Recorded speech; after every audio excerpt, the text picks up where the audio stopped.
लोग अफवाहें फैला रहे हैं कि रेलवे का प्राइवेटाइजेशन हो रहा है, वो सरासर गलत है। मुझसे ज्यादा इस रेलवे को कोई प्यार नहीं कर सकता और इसलिए ये जो गप चलाए जा रहे हैं, ये जो गप चलाए जा रहे हैं, भाइयों बहनों, न ये हमारी इच्छा है, न इरादा है, न सोच है। हम इस दिशा में कभी जा नहीं सकते हैं। आप चिंता मत कीजिए।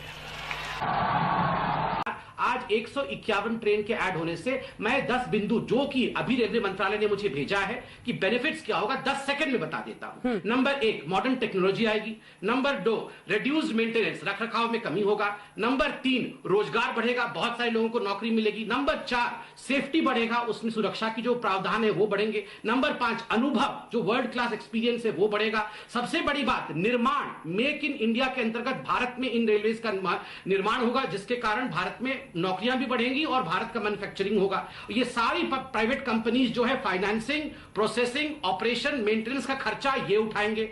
आपने देखा कि क्या रेलवे का निजीकरण हो गया है, होने लगा है।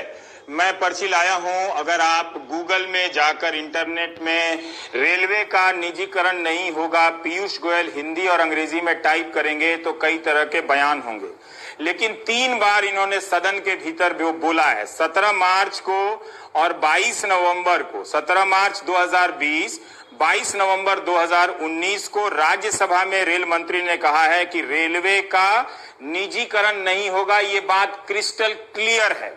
जुलाई 2019 में लोकसभा में पीयूष गोयल ने लिखित जवाब में बोला है कि किसी विशेष ट्रेन की पहचान नहीं की गई है जिसे प्राइवेट कंपनी चलाएगी। उस वक्त लखनऊ जाने वाली तेजस ट्रेन को, तेजस एक्सप्रेस को प्राइवेट कंपनी के हाथ में देने का एक बयान आया था।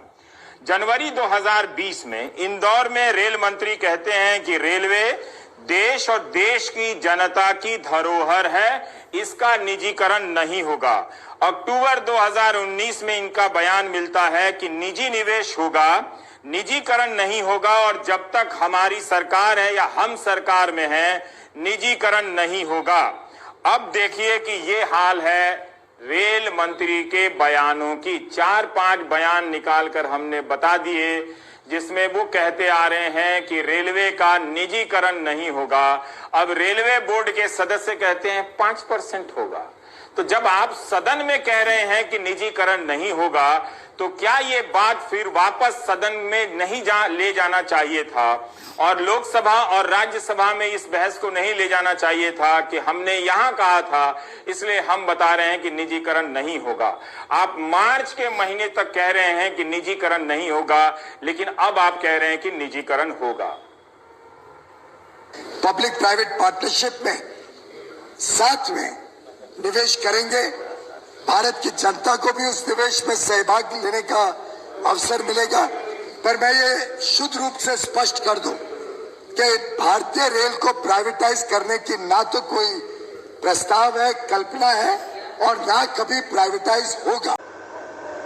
जी, और एक और बात देखने की जरूरत है कि रेलवे सबसे बड़ी रोजगार देने वाली संस्था है। ये एक सरकारी संस्था जरूर है, मगर इसने इतने दिनों तक सिस्टम को चलाया है।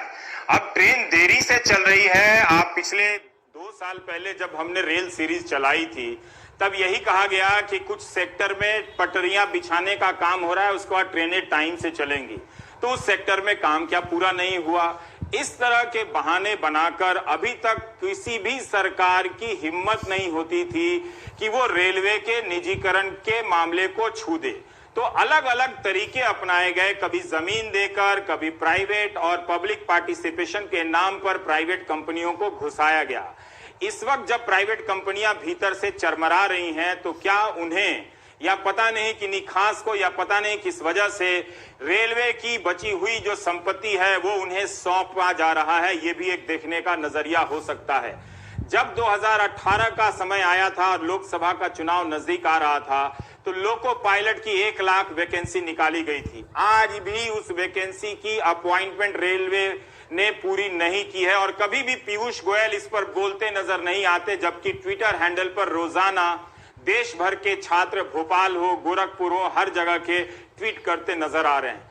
तो जब खुद रेलवे ने अपने रोजगार देने की संभावनाओं को सीमित कर दिया है, तो प्राइवेट सेक्टर कैसे लेकर आएगा इस क्षेत्र में रोजगार, खासकर एक ऐसे समय में जब प्राइवेट सेक्टर चरमरा गया है, उसके पास जो रोजगार था उसमें धड़ाधड़ लोग निकाले गए हैं।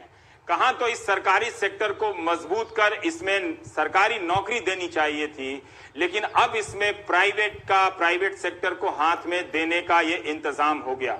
लेकिन वो भी 3-3 बार सदन में भीतर कहने के बावजूद कि रेलवे का निजीकरण नहीं होगा।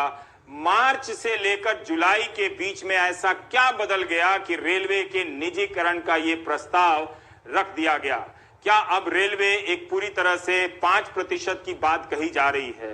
ये 5% भी कम नहीं है। 150 ट्रेनें आप प्राइवेट सेक्टर के हाथ में दे रहे हैं। क्या विपक्ष की बात में दम नहीं है कि इसकी बहस संसद में होनी चाहिए? लेकिन उस बहस से भी क्या फायदा? बहुमत से तो कुछ रुकने वाला नहीं।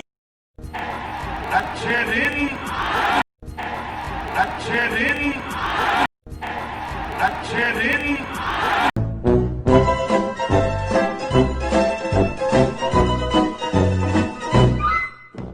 Once again, I thank you, viewers.